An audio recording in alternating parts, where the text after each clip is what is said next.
जे मुख्यमंत्री युवा प्रशिक्षणार्थी जी योजना होती त्या अंतर्गत जे आंदोलन आहे ते आंदोलन आपण आक्रमक होताना पाहतोय।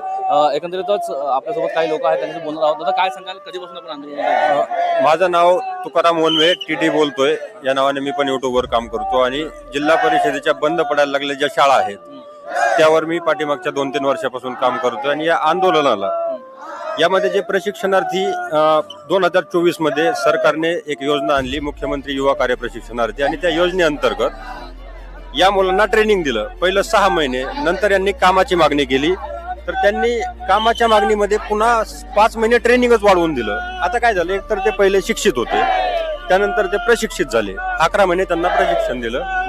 पण मी झेडपी शाळांना फायदा व्हावा त्याच्यासाठी यांचा ग्रुप बनवला, जे प्रशिक्षणार्थी आहेत माझ्या तालुक्यामध्ये। आणि ह्या बंद व्हायला लागल्या ज्या शाळा आहेत तिथं काय मुख्य प्रॉब्लेम, तिथं शिक्षकांचे अवेलेबल नाहीत शिक्षक।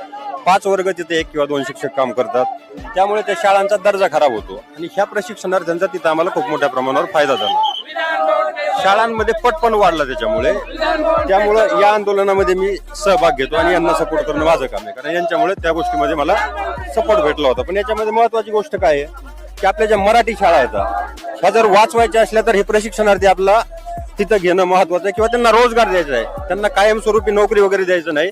त्या रोजगाराचा फायदा काय होईल की गावातला माणूस जर शाळेवर असला तर शिक्षक शिकवतोय का, तिथला दर्जा सुधारतोय का, काय म्हणजे ह्या गोष्टींवर खूप मोठ्या प्रमाणावर चांगल्या प्रकारे फायदा होतोय।